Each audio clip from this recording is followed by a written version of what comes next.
Bonjour. Eh bien, c'est toujours Pascal Piquet, coach de vie, coach de réussite. Je vous entraîne au succès. Alors, je tiens tout d'abord aujourd'hui à saluer tout particulièrement mes clients. Continuez, les amis, vous avez de quoi rester alignés. Vous savez quelles sont les consignes de sécurité de Pascal Piquet en plus de celles du gouvernement. En parlant de consignes de sécurité, on a des bonnes nouvelles de la Chine. Il semblerait que ça aille mieux. Donc, c'est quand même des bonnes nouvelles. Et puis, certains me prennent pour une farfelue, peut-être. Mais j'ai des nouvelles du monde entier parce que figurez-vous que j'ai des clients par Skype dans le monde entier. Donc, moi, ce ne sont pas les médias qui me donnent les informations. Ce sont des gens qui vivent les situations. Donc, comme vous le savez, je sais que la situation est critique dans certaines parties du monde, mais en tout cas, ceux qui m'écoutez, je pense que vous êtes en sécurité et c'est là-dessus qu'on va tabler pour avoir le sourire. Ben oui, au moins dans cette mêlée. Et puis, je voudrais saluer, bien sûr, le personnel soignant, toujours, mais les camionneurs, qui a pensé aux camionneurs, qui nous ravitaillent, qui font en sorte que les rayons soient remplis de papier toilette et de bien d'autres denrées. Donc, les camionneurs, les caissiers, et oui, les caissiers dans les magasins de rénovation, mais surtout dans les supermarchés. Je salue France, ma caissière préférée au métro de Saint-Jean-de-Matha, l'épicerie, dont je parle dans la jungle des comportements humains, qui a toujours le sourire malgré la situation. Eh bien là, le sourire, c'est tout ce qu'elle peut faire, comme moi, hein, du 730 en Saint-François, je ne peux que vous booster. Alors, on y croit, on va traverser ça. Et puis, eh bien, aujourd'hui, je vous avais promis une surprise, parce qu'en fait, je ne suis pas seule confinée. J'ai un invité aujourd'hui, un invité qui est connu dans le monde entier, vraiment, et puis je suis très honorée. C'est avec plaisir que je vous demande d'accueillir Wilson. Eh oui, c'est Wilson. Moi aussi, j'ai mon Wilson. Je sais qu'il est connu dans le monde entier. Eh bien voilà, j'ai mon Wilson à moi. Je sais que je pouvais pas lui donner un autre nom. Je sais que Tom Hanks ne m'en voudra pas non plus. Mais je ne suis pas seule. Et j'ai non seulement Wilson, à qui je parle quotidiennement, mais j'ai aussi une nouvelle copine. J'ai attrapé une mouche. Donc, bah oui, je ne sais pas si vous la voyez, mais j'ai attrapé une mouche. Voilà, donc je vais essayer de la dresser. Voilà, vous voyez cette mouche, je vais essayer de la dresser. Je vous montrerai les résultats lundi. On verra bien ce que ça donne.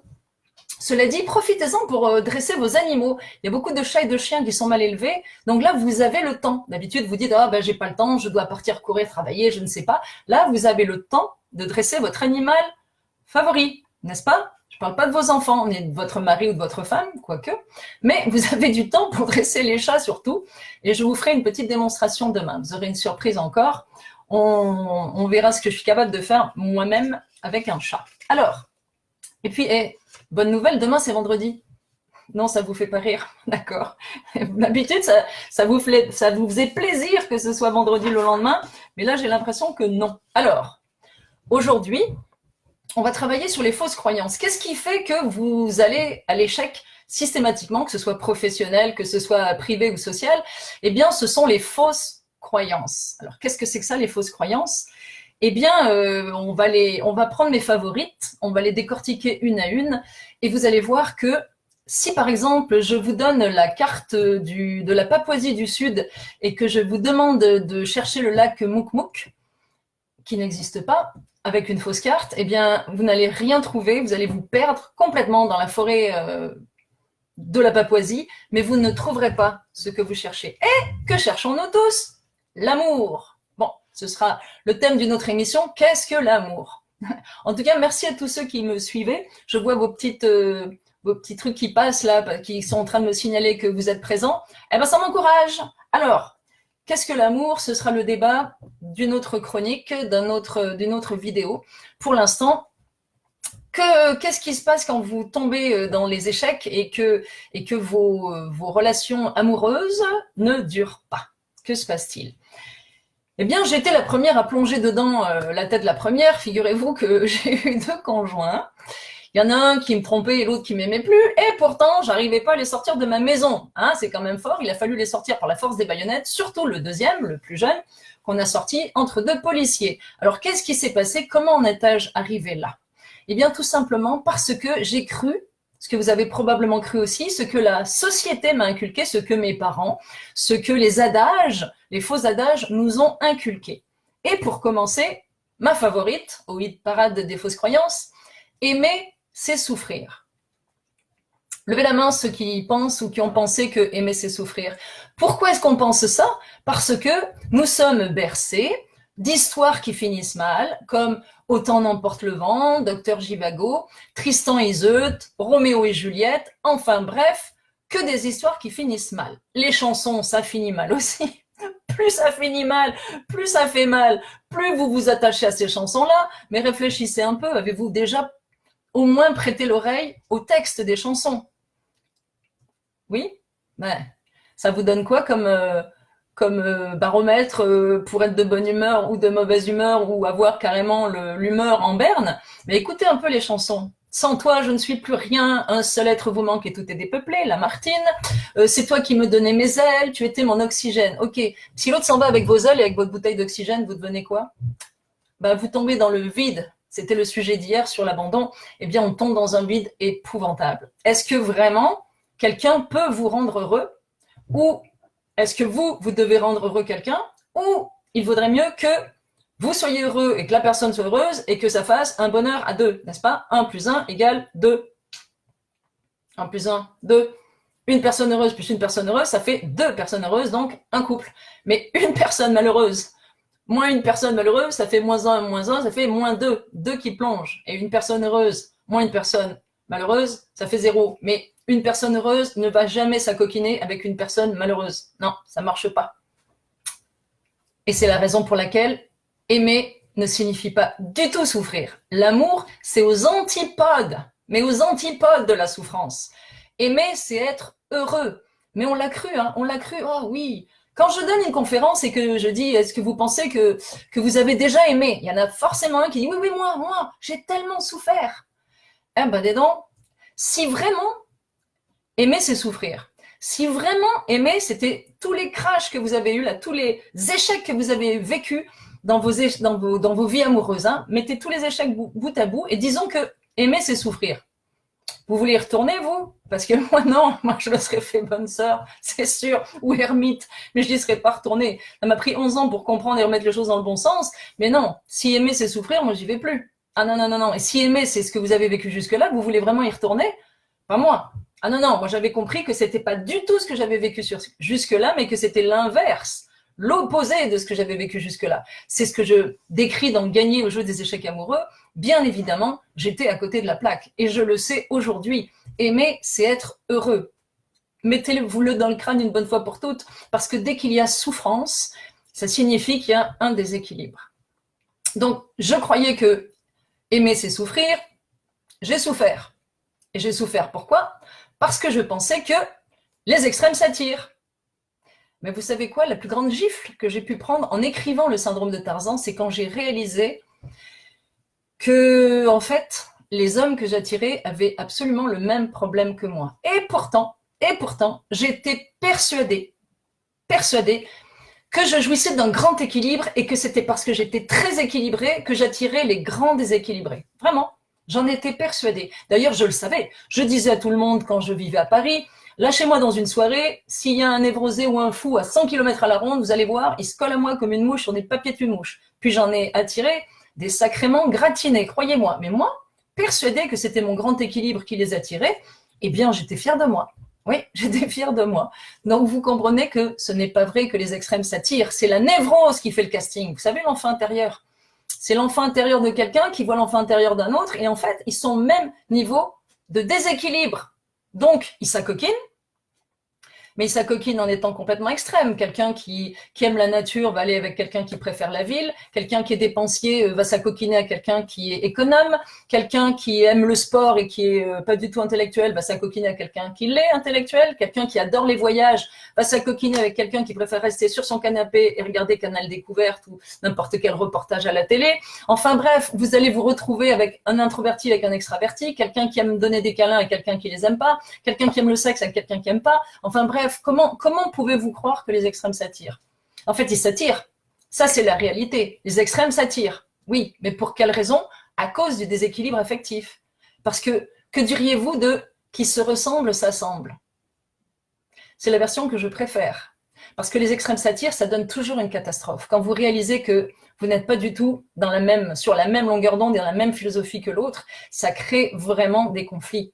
Des conflits où il y en a un qui se ratatine et qui s'aplatine dans l'autre et c'est l'autre qui dirige. Donc, les extrêmes satires, c'est faux. Considérez-le, on n'a pas à être extrême. Au contraire, comment voulez-vous qu'on se comprenne s'il y en a un qui parle russe et l'autre chinois? C'est impossible. Donc, la réalité, dans les extrêmes satires, c'est que c'est la névrose qui fait le casting, alors que normalement, qui se ressemble s'assemble, c'est-à-dire que vous êtes sur le même registre d'éducation, de culture, de valeurs. C'est pas vrai que les princes épousent les bergères et que les bergers épousent les princesses. C'est pas vrai. S'ils font ça, c'est pour embêter la famille royale. Parce que même la famille royale, quand ils épousent quelqu'un qui n'est pas d'une famille royale, c'est quand même quelqu'un d'éduqué. Est-ce que vous auriez envie, vous, d'épouser quelqu'un d'une famille royale quelconque et d'avoir 12 fourchettes à droite, 12 couteaux à gauche et de plus vous y retrouver, de toujours être droit, tirer à 4 épingles et puis de pas bouger, de faire ce qu'on vous dit? Auriez-vous envie de ça? Pas moi. Ah non, non, pas moi. Donc vous voyez, les extrêmes satires, c'est faux. On doit être sur le même registre de croyances, de valeurs, avoir la même philosophie de vie, la même vision du couple et avoir la même éducation souvent. Parce que si vous êtes très éduqué et que vous êtes avec quelqu'un, homme ou femme, qui se mouche dans la nappe ou dans les rideaux ou qui rote et qui pète à table, dites-moi si vous allez être à l'aise. Ou qui ne sait pas se comporter, qui parle mal, qui est vulgaire, qui dit des sacres ou des jurons, est-ce que vous allez être à l'aise? Moi, j'ai des clients qui sont mal assortis et qui ne sortent pas avec la personne en question qui ne sait pas se tenir en bonne compagnie. Ils laissent la personne à la maison, ils sont dépendants, ils n'arrivent pas à s'en décrocher, mais ils ne les sortent pas. Donc, vous voyez, quand on ne vous sort pas, c'est qu'on sent que vous n'êtes pas sortable. Alors, qui se ressemblent s'assemblent, c'est important de le comprendre, parce qu'on va se comprendre aussi quand on se ressemble. Alors, arrêtez de dire « Ah, ça doit être ennuyeux », plate, en bon québécois, mais pas du tout. Mais pas du tout. On peut avoir des habiletés différentes. Des habiletés différentes. Moi, je suis avec quelqu'un qui a l'habileté de la gestion, qui est brillant, qui est ingénieur, qui est incroyable de ce côté-là. Et moi, je suis plus communication. Ben voilà, c'est tout. Et on s'entend très bien parce qu'on a les mêmes valeurs, les mêmes croyances. On est sur le même registre, la même philosophie. On est tous les deux d'accord pour avoir une relation longue distance. Sinon, ça irait mal.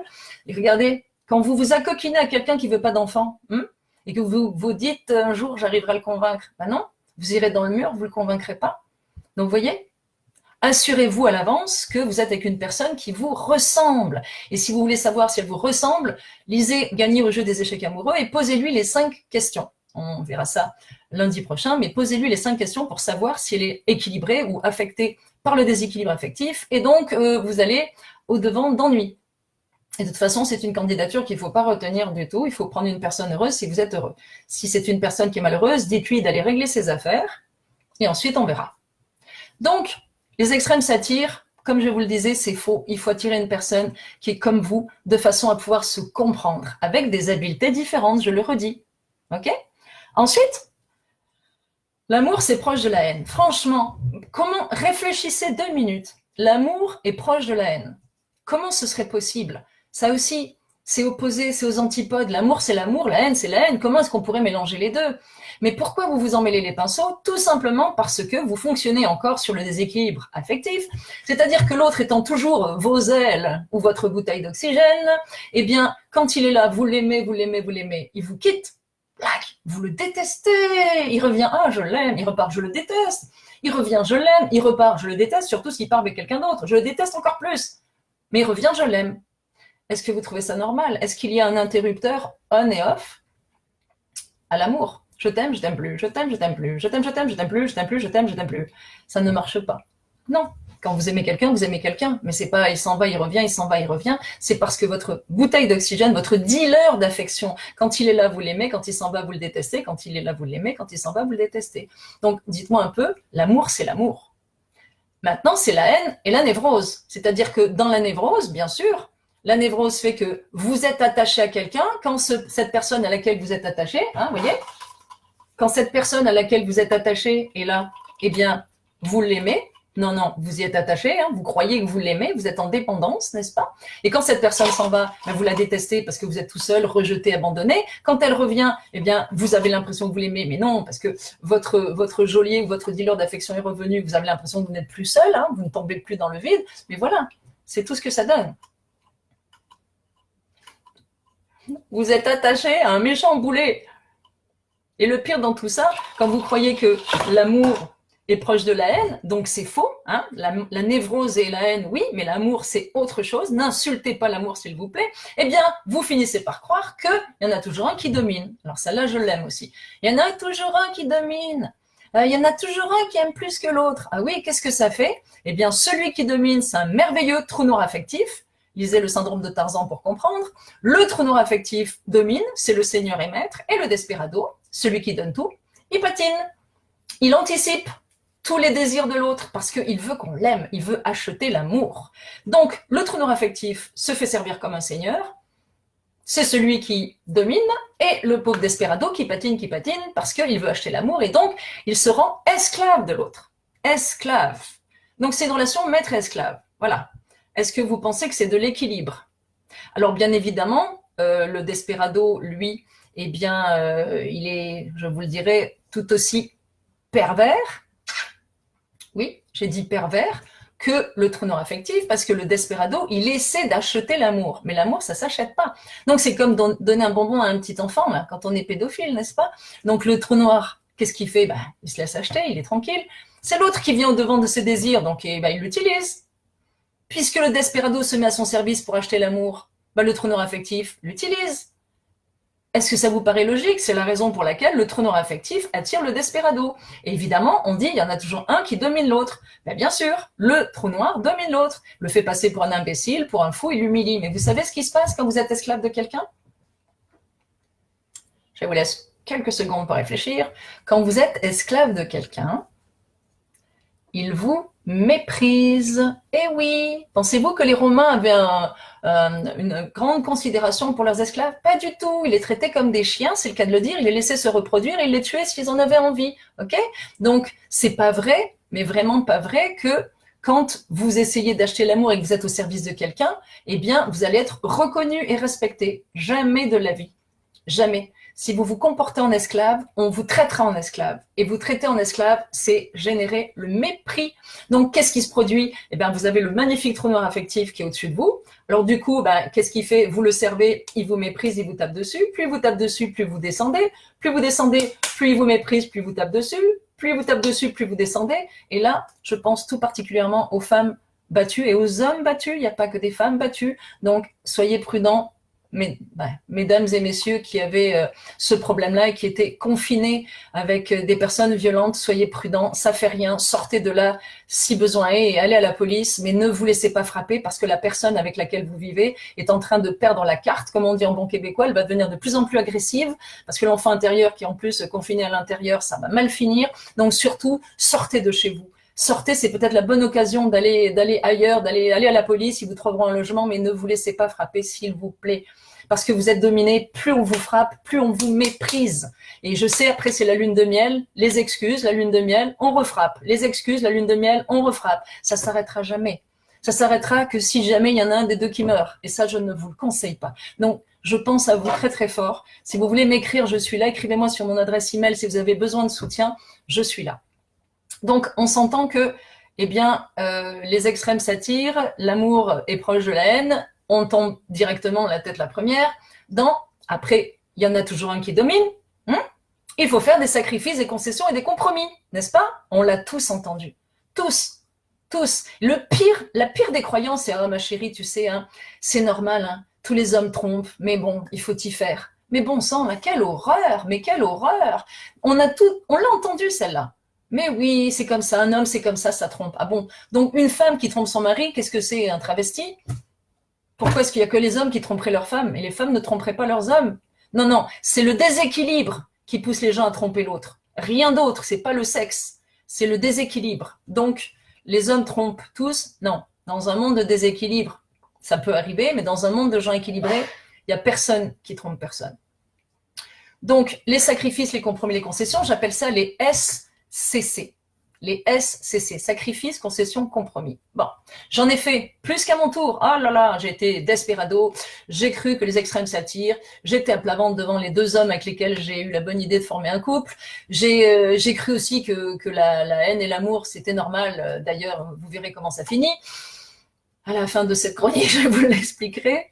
Et puis, après avoir cru tout ça, eh bien, je me suis sacrifiée, j'ai fait des concessions, des compromis, j'ai fait tout pour qu'il soit bien, j'ai anticipé, j'ai considéré que je leur trouvais toutes sortes d'excuses. Hein. Oui, bien sûr, il y a toutes sortes d'excuses pour comprendre les mauvais comportements de l'autre. J'ai patienté pendant toute ma grossesse, pendant que le père de ma fille voyait sa maîtresse en me disant qu'il allait revenir. Oui, oui. Mais vous savez quoi? C'est pas lui qui m'a trompée, c'est moi qui me suis trompée, toute seule. Il n'y a pas de pire menteur que soi-même, parce que lui, il était clair dans sa démarche, il n'était plus à la maison. Donc, quand même, j'aurais pris ma voiture, je serais allée devant chez sa maîtresse, j'aurais pu constater. Mais non, non, non, je ne voulais pas constater. Je ne voulais pas. Donc, finalement, c'est moi qui me trompais toute seule, parce que quand vous ne voulez pas voir, vous ne voyez pas. Et si vous ne voulez pas voir, c'est parce que ça vous arrange de ne pas voir. Bah oui, ça m'arrangeait de ne pas voir. Je me disais que, il peut être passer ses nuits avec ses chevaux, ou je sais pas, quelque chose d'autre, mais non, je voulais pas voir. Mais bien sûr, finalement, je vous le dis, c'est moi toute seule qui me trompais.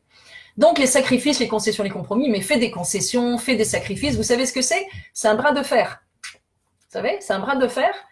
Dans ce bras de fer, c'est toujours le même qui perd. Et oui, le desperado, bien sûr, parce que c'est lui qui va plier. Et en pliant, il redevient esclave. Et l'autre reprend le dessus. Il le méprise et il s'en sert d'esclave aussi. Alors que dans une relation équilibrée, c'est pas un bras de fer, c'est pas des sacrifices, des concessions, des compromis, c'est trouver sa zone de confort. Est-ce qu'on est capable de se parler, de communiquer? Que ce soit dans la vie professionnelle, sociale ou privée, on peut communiquer. Quand vous avez un contrat de travail, vous en négociez les termes, quel que soit le contrat. En amitié, c'est pareil. Vous allez trouver un modus vivendi, une zone de confort dans laquelle vous serez bien tous ensemble. Bon, alors dites-moi pourquoi dans un couple, non, il faudrait qu'il y en ait un qui écrabouille l'autre et que ce serait normal, mais pas du tout. Parlez-vous, trouvez votre zone de confort. Si quelque chose ne va pas, dites-le. Et si vous vous aimez vraiment, vous allez trouver votre terrain d'entente. Mais si vous ne vous aimez pas, vous allez tirer la couverture à vous. Ça va être une guerre de territoire, une guerre de pouvoir. Ça va être une relation gagnant-perdant. Et puis, c'est les enfants intérieurs qui vont se battre. Et qu'est-ce qui va se passer? Soit il y en a un qui plie, allez hop, et là, il se fait taper tout le temps. Soit c'est de la confrontation. Moi, c'était plutôt de la confrontation. C'était plutôt des matchs de boxe, oui, avec mes conjoints. Et je dois avouer que c'est moi qui les attaquais. À bout de ressources, quand ils ne m'écoutaient pas ou ne m'entendaient pas, je l'avoue, c'est moi qui leur sautais la figure, le poing en avant. Mais oui. Est-ce que c'est une manière de communiquer? Pas du tout. Même si c'était des matchs de boxe équitables, puisque c'est moi qui attaquais et ripostais, mais on s'entend que la seule chose que mes conjoints me rendaient quand j'étais desperado, c'était les coups. Mais bon, ils étaient bien obligés. Je me transformais en moissonneuse-batteuse parce que j'étais très, très irritée. Donc, est-ce qu'il faut en arriver là? Non. On va trouver la zone de confort, on va se parler calmement et on va comprendre ce que veut l'autre. On va se mettre dans les chaussures de l'autre et vice-versa, simplement pour comprendre ce que l'autre défend. Et puis, on va trouver un terrain d'entente, un modus vivendi, une zone de confort. Donc, les sacrifices, les compromis, les concessions, c'est de la graine de frustration et ça va mal finir. D'autant plus que plus vous vous soumettez, plus vous perdez, plus l'autre vous méprise. Et vous savez ce qui se passe quand il vous méprise? Je pense qu'il y a des hommes qui vont se reconnaître dans la suite. Quand votre femme vous méprise parce qu'elle vous domine, elle n'a plus aucun intérêt sexuel pour vous. Alors vous savez ce qui se passe? Ici, là, le club de danseurs Go-Go Boy qui doit être fermé, eh bien, en ce moment, avec ce qui se passe, eh bien, ces femmes qui vous dominent, messieurs, qui sont des castratrices dominatrices, qui vous ont transformé en caniche, quand elles vont voir les stripteaseurs, danseurs, qu'est-ce qu'elles veulent? Eh bien, elles veulent des hommes déguisés en militaires et en policiers. Pourquoi? Parce qu'elles veulent être dominées. Eh ouais. Elles vous ont transformé en caniche. Et quand elles ont un problème avec le voisin, il faudrait que vous vous transformiez en pitbull pour lui péter la figure. Eh bien non, mesdames, vous en avez fait un caniche, ça restera un caniche. Et donc, souvenez-vous, quand vous ne vous respectez plus, vous vous rendez méprisable. Et quand vous êtes méprisable, eh bien, on n'a plus aucun désir pour vous. Si ce n'est se servir de vous comme objet sexuel et assouvir les bas instincts sans aucun respect pour vous. Donc, vous comprenez où ça conduit, les sacrifices, les concessions et les compromis? Vous ferez bien ce que vous voudrez. Moi, j'en fais plus. Et puis, on va aller vers celle qui finit la collection, mais que j'aime beaucoup aussi. On ne peut pas tout avoir dans la vie. Ah, qui a dit ça? C'est écrit où? C'est quelle règle de l'univers qu'on ne peut pas tout avoir dans la vie? Parce qu'il y a un problème, hein. Moi j'ai tout. Oui, j'ai tout. Et j'ai tout. J'ai le bon job, le bon domicile, le bon entourage. J'ai les amis dont je vous ai parlé hier, hein, des amis extraordinaires. J'ai ma famille, qui est pas ici, qui est plutôt dans d'autres pays, mais bref. Mais j'ai tout, et j'ai l'amoureux aussi. Donc, qui a dit qu'on ne peut pas tout avoir? Et de toute façon, vous savez quoi? Dans tout avoir, eh bien, il n'y a pas d'amoureux ou il n'y a pas d'amoureuse. Tout avoir, c'est pour soi-même. L'amoureux, c'est la cerise sur le gâteau. C'est le plus, c'est le bonus. Mais tout avoir, le bon job, le bon domicile, les bons amis, être en bonne santé, avoir une belle joie de vivre parce qu'on a bien construit sa vie. Et ça, c'est mon métier pour vous guider. Vous voyez? Ben oui, c'est possible. Mais bien sûr que c'est possible. Oui, on peut être heureux à plein temps. Bien sûr. On en reparlera. Mais oui, on peut être heureux à plein temps. C'est pas du tout un fantasme, ni une utopie, ni un mythe. C'est possible. Vraiment, vous pouvez tout avoir. Mais le problème, c'est que vous vous dites, on ne peut pas tout avoir, donc si j'ai le bon job, je peux pas avoir le bon conjoint. Si j'ai le bon conjoint, je peux pas avoir le bon job. Si j'ai le bon job et le bon conjoint, je peux pas avoir le bon domicile. Si j'ai le bon domicile, je peux pas avoir le bon job ou le bon conjoint. Vous vous rendez compte? Et pourquoi vous ne pourriez pas les avoir? À partir du moment où votre objectif est atteignable et réalisable, eh bien, vous pouvez les avoir. Il suffit juste de vous retrousser les manches, d'aller dans la bonne direction, de développer votre confiance et votre estime, et le monde est à vous. Qu'est-ce que vous en pensez? Donc, vous comprenez qu'on est dans des fausses croyances. Alors, vous savez, toutes les personnes heureuses, elles pensent que aimer, c'est être heureux, qu'on peut tout avoir dans la vie, qu'un couple, c'est égalitaire, qu'il n'y en a jamais un qui domine, que les deux s'aiment de la même façon. Ça, toutes les personnes qui sont équilibrées, qui sont heureuses, elles pensent qu'il faut prendre soin de soi et s'aimer. Toutes. Et elles ont des bonnes croyances portantes. C'est celles que je viens d'évoquer. Toutes les personnes malheureuses qui vont d'échec en échec, elles pensent que aimer, c'est souffrir, il y en a toujours un qui domine, les extrêmes s'attirent, il faut faire des sacrifices, des concessions et des compromis, et qu'on ne peut pas tout avoir dans la vie. Et ces personnes, elles ne s'aiment pas du tout en étant dominées ou trop, les dominateurs, ou elles prennent pas du tout soin d'elles, elles sont des desperados, ou trop, les trous noirs affectifs. Donc, à partir de là, il va falloir choisir votre camp. Parce que vous savez, moi là, je les ai toutes respectées, toutes ces fausses croyances, à la lettre. Vous savez où ça a failli me conduire? En prison. Eh oui, parce que j'ai attaqué mon mari, puis j'ai failli attaquer le deuxième, et je savais qu'il y aurait un combat à mort. Et je suis pas fière de ça. Mais si j'avais continué à écouter vraiment toutes ces fausses croyances, je pense que si j'ai loupé les deux premiers, j'aurais fini par avoir le troisième. Donc vous vous rendez compte que ce sont des fausses croyances, et surtout, comprenez une chose très importante. Ce que tu crois existe. Ce que tu ne crois pas n'existe pas. Si vous croyez en Dieu, il existe. Si vous ne croyez pas, il n'existe pas. Si vous croyez en vous, vous existez. Vous vous aimez, vous vous respectez et vous prenez soin de vous. Si vous ne croyez pas en vous, vous n'existez pas. Donc, ça dépendra de quel côté vous voulez pencher par rapport à vos croyances. Mais ce que je vous dis, c'est la réalité et constatez-en le résultat. Les gens qui ont des bonnes croyances sont heureux. Les autres vont d'échec en échec. À vous de choisir votre camp. Et puis, on continue la lutte. Fermons la porte au virus. Il ne passera pas par nous. Et je vous dis à demain. Et si vous avez des questions, vous m'écrivez. Je les regarde après mon émission et puis je vais mettre tout de suite la chronique qui est relative à ce que je viens de vous raconter. Donc, tenez bon, on y croit, ça va passer